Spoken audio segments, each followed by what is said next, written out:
Earlier this week, during a trip to South America, Secretary of State Blinken said that, quote, undermining the independence of the courts and packing courts were among the ways that democracies can come undone.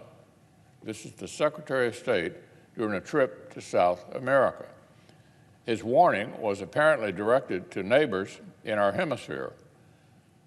But ironically, his own fellow Democrats here in Washington, D.C. apparently need the same lecture. Last week, President Biden's much-ballyhooed commission, tasked with studying potential changes to the makeup of the U.S. Supreme Court, issued its first findings. And in some corners of the radical left, there was predictable disappointment that it had not more explicitly fed the flames. But let's be clear, the mere creation of this commission was itself a clumsy act of political thuggery against judicial independence.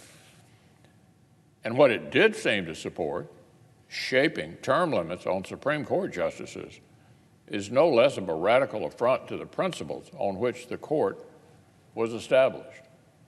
So, Madam President, curtailing the tenure of our nation's senior-most judges is such an obvious threat to judicial independence, it's literally been warned about since our nation's founding.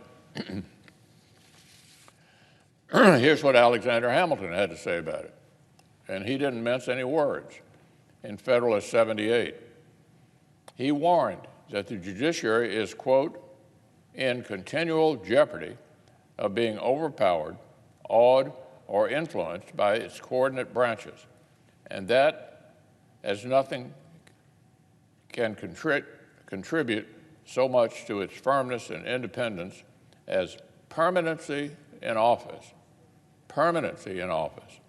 This quality may therefore be justly regarded as an indispensable ingredient in its Constitution. This is Alexander Hamilton, Madam President, an indispensable ingredient, Alexander Hamilton, on life tenure for judges. Our founders insisted on it because they knew that the branches of government with the powers to write and execute laws would be tempted to undermine the branch that could exercise nothing but its judgment. And to an alarming degree in recent years, we've seen Democrats in both the executive and the legislative succumb to exactly the temptation that Alexander Hamilton warned us about.